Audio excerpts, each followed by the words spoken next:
Egun on guztioi eta ongi etorriak 27. Eskola Hiztunbila jardunaldira. Ez dira gutxi izan urte hauetan bueltan jorratu ditugunak, eta urtengo ekitaldiari honako izenburua ipini diogu. Hiztun jabetuak eskolatik eraikitzen. Hizkuntza, kultura, arrazoibidea. Nortzuk ditugun helburu hiztun jabetuak. Nondik ari garen eskolatik eta zertaz ari garen eraikitzen hiztun jabetuak, euskaldunak, izan bainoago egin egiten garelako. 3 jopuntu nor nondik zer triangeluaren barruan. Hizkuntza, kultura eta arrazoibidea. Gure hezkuntza sistemak dituen ezaugarriengatik, gure ikasle guztiek euskara hizkuntzan irtera profil egokia lortzeko, hizkuntzak irakasteko planteamendu didaktiko metodologiko eraginkorrez arituko gara, euskal kulturaren transmisioaz eta oinarrizko ezaugarri soziolinguistikoak arrazoibidea eguneroko irakas praktikan txertatzeaz. Jardunaldiak 2 atal izango ditu, lehen zatian hitzartze teorikoagoak izango ditugu eta bigarren zatian mahai ingurua eta praktika honen entzunaldi zein ikustaldia bertatik bertara. Hizlari paso eman aurretik esan, izen ematea pantailan ikusten duzuen QR kodigoaren bitartez egin beharko duzuela, inork mugikorrik ez badu edo mugikorrean aukera hau ez baduzue izen ematea sarreran egiteko aukera badago eta antolatzaileek ere orriak badituzte, eta amaierako balorazioa ere QR kodigoaren bitartez egingo dugu aurten. Pantailan ageri da eskura daukazuen wifiaren erabiltzaile eta pasahitza ere, ikusten zu wifi sarea eta pasahitza, inork beharko balu, eta sare sozialetan ere jardunaldia partekatzeko erabiliko dugun traola. Asteriskoa, Eskola Hiztunbila txikiz, 27 zenbakiz. Oharrekin amaitzeko esan, bertaratze ziurtagiriak ere jolean banatuko direla jardunaldia amaitzerakoan, eta QR kodigoa beharko dugu, baina bestela mugikorrik ez, eta mesedez itzaldu edo isildu zuen mugikorrak beste hizketan hasi aurretik. Egun bete bezain emankorra izateko mimoz prestatu da jardunaldi hau, eta hasteko Begoña Pedrosa Lobato hezkuntza sailburu ordeari emango diotitza.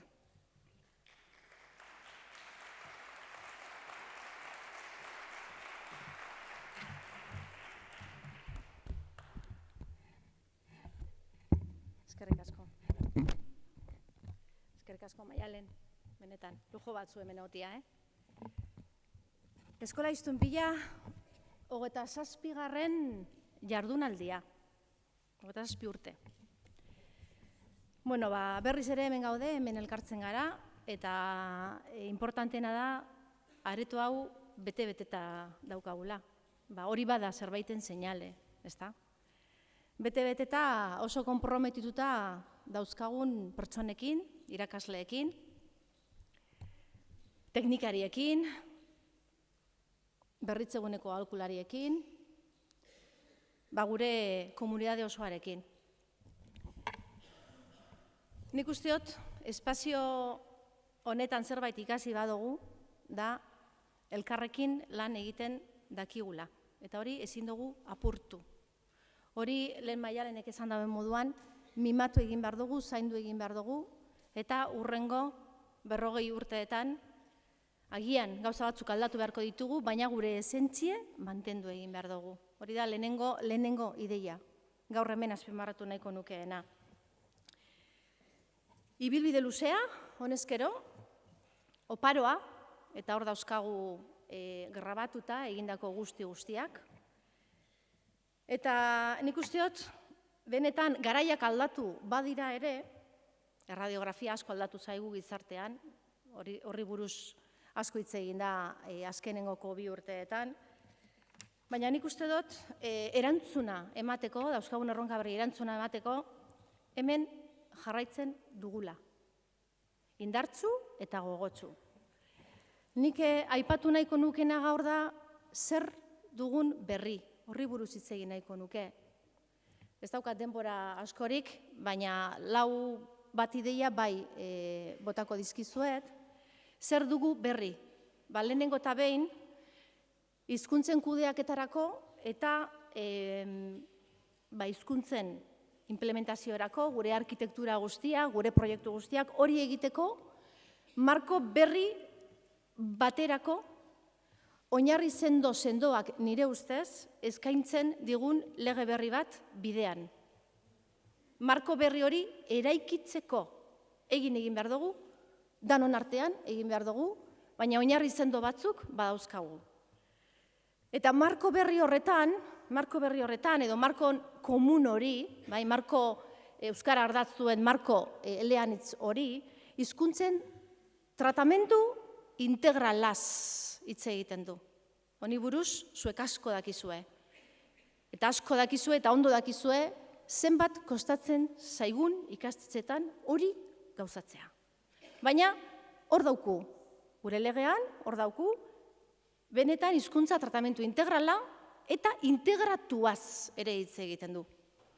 Ez daukagu gaur horren inguruko, hausnarketek eto tarterik, baina ni badakit gaur hemen gauza asko esango direla horri buruz.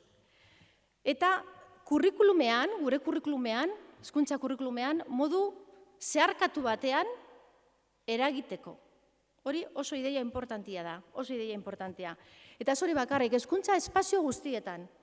Eta ikaskuntza baliabide guztiak barneratuta. Zer daukagu hortaz gain, ikastetxe bakoitzak bere bidea marraztu behar duela. Gure laguntzarekin, zuen laguntzarekin, komunidade honen aholkularitzapean. Baina ikastetxe guztiek egin behar dute bide hori. Eta, badaukagu baita ere, hezkuntza berrikuntzarako eta inklusiorako beste esparrutzu bat hor, eta hitz egiten da estruktura berrietaz, hitz egiten da Euskarara hizkuntzen institutoa sortuko dugula. Hor badaukagu ekarpen bat egiteko aukera, zuek daukazue aukera, hori etorriko da, laizter etorriko da gainera, eta hausnarketa sendo bat egin beharko dugu. Zertarako, ze misioarekin, non dauzkagun hobetu beharrekoak, non egin behar ditugu egin beharreko aldaketak, eta zertarako.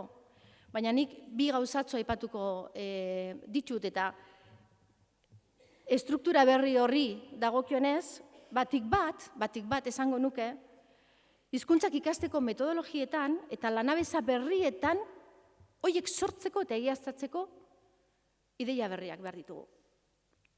Ikerketan baita jarri behar dugu fokoa.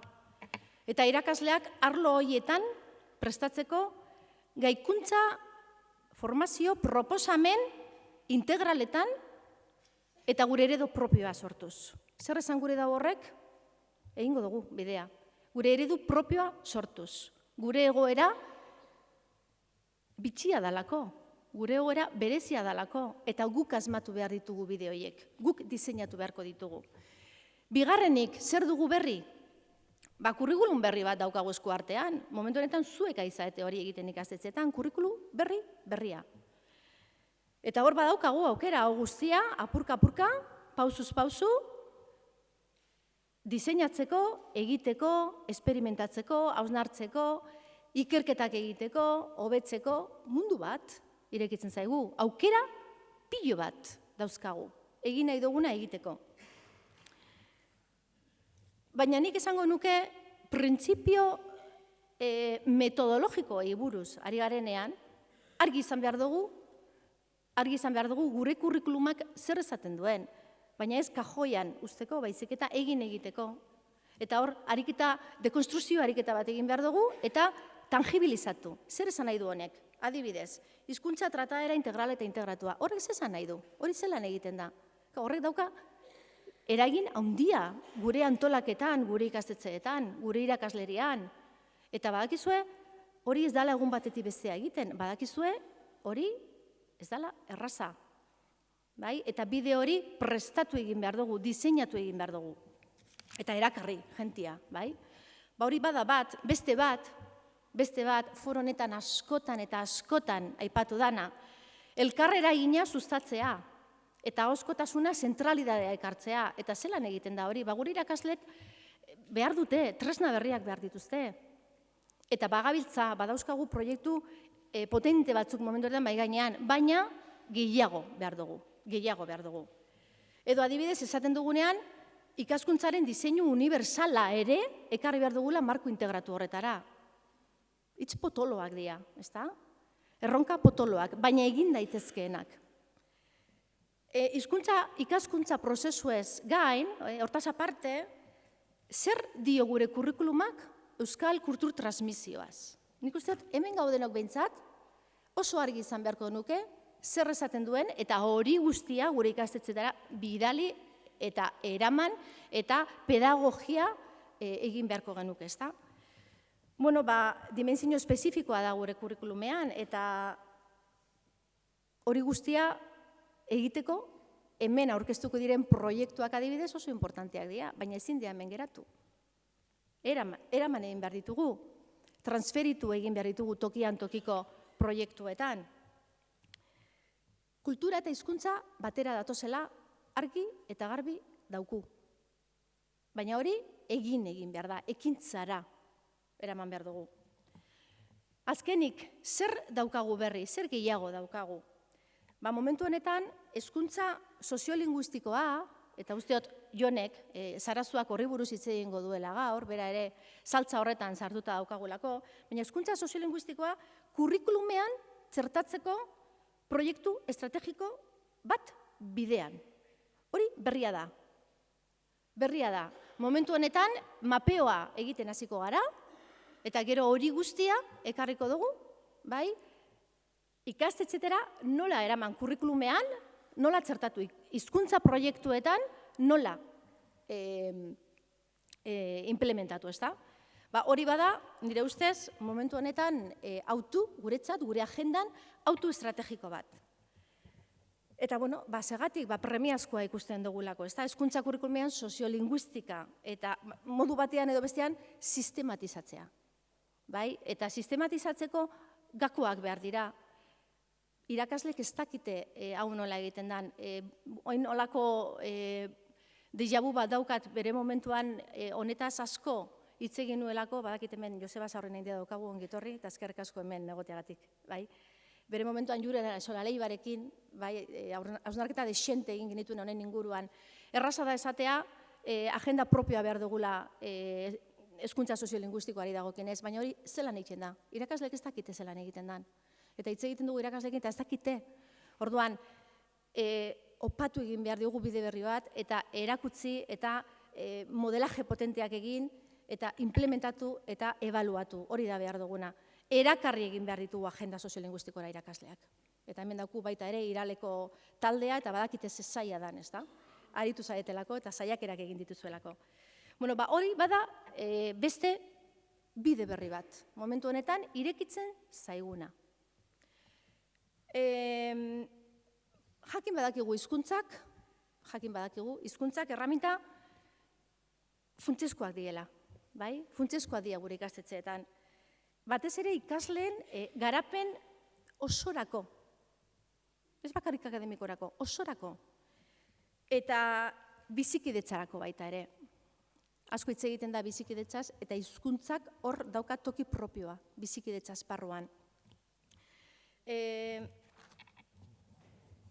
Bukatzen joango naiz, gauza asko dauzkat esateko, baina ez daukat denborarik eta hemen aukera izango duzue adituak eta adituei entzuteko, ez da? Nik benetan sinisten dut aukera parega bat daukagula, gure lantaldeen bizi berritze prozesu bat egiteko, ze hemen mundu guztia lanean dabil, hori oso argi daukagu, taldeak ari dira, saiatzen ari dira, baina nunbait behar dugu bizi berritze prozesu bat gure lantaldeetan baita ere. Gure lantaldeetan. Eta hori da saiena. Baina horiek entzufatzen baitugu, beste guztia etorriko da. Horiek ondo formatzen baitugu, eta erraminta potenteak eskaintzen baizkiegu, beste guztia etorriko da. Eta hor jarri behar dugu indarra. Garai berriak, aukera berriak, proiektu berriak ere bai, eta egiteko modu berriak. Baina ezagutza, estrategia, baliabideak eta pertsona motibatuak dauzkagu. Geratu horrekin mesedez. Ezagutza daukagu, estrategia ere badaukagu, baliabideak, nahiz eta gehiago eskatzen ditugu, ezta? Baina baliabideak badauzkagu, eta jarri beharko ditugu gehiago, nabil esaten ez ditugu jarriko. Jarri beharko ditugu erronkai erantzuteko. Baina pertsona motibatuak eta konprometituak dauzkagu. Zuek sartzen zaete hor. Nik eskertu nahi dizuet, hemen egoteagatik gaur, horrek zerbait esaten digulako, irakasleei, zuzendariei, guztiei, eta ikasleei. Ikaslea dia benetako eraldatzaileak. Ikaslei eman behar diegu, lidergoa ikasleei edo ikasleak bilakatu behar dira gure proiektu linguistikoen liderrak ikastetxeetan eta gure komunitateetan. Eta hor dauku erronka izugarria, dakizuen moduan. Baina egin dezakegu. Eta bukatzeko utxidazue bihotzetik ateratzen zaidan aitortzatzo bat egitea, eta ez dut ikusi ez dakit etorri dan, uste dut baietz, baina ez dut ikusten, ez dut piperrik ikusten emetik, argiekaz. Baina, aprobetsatu nahiko nuke momentu hau, Buribari programaren sortzaileetariko bat, nire eskertza emateko, Euskararen biziberritze estrategian eta urte askotan gogotsu ibili izan, eta bere garaian irakasle eta tutori izan dakoa gainara, ezta? Erreferentea da niretzat, Jasone aldekoa, ez zaitut ikusten, baina sentitzen dut hau egin behar nun. Ez zaitut ikusten, ez dakit non zauzen. Klaro, han txokotxuan zauz. Nitxalo bero bat, Jasoneren txat.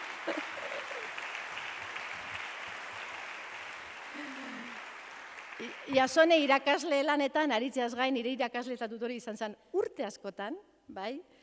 Bera Galdako Saratamoko berritzegunetik egin du bere ekarpena azkenengo urteetan, baina bere oparoa izan da, eman diguzuna, Jasone, benetan. Eta nire eskertzan, nire aitortzan ikustut guztien izenean hitz egiten nahi naizela momentu honetan. Eta sorte hon eta animo, bai, ibilbide berrian. Eta bukatzeko benetan, Jose Azurmendi filosofo eta euskaltzale danok ezagutzen dugu, gure Jose Azurmendi, berak esaten zuen, edo metafora bat erabiltzen zuen, ez da? Sinesten dudalako urjauzi sisteman ezagutzen dugu, eta niri horrek zer sugeritzen dian, hain zuzen hori, ez? Jarraitu behar dugula hortan. Jarraitu behar dugu, bai, apurka, baina pauzu sendoak emanez gure Euskara biziberritze prozesuan eta gure inguruan eragiten. Eta hemen daukagu eskola hiztun biaren beste metafora bat, itsasontziarena, eta jarraitu dezagun bide horretan elkarrekin, mesedez. Aurrera, ekin, eta eskerrik asko, hori da importantena, eskerrik asko guztioi.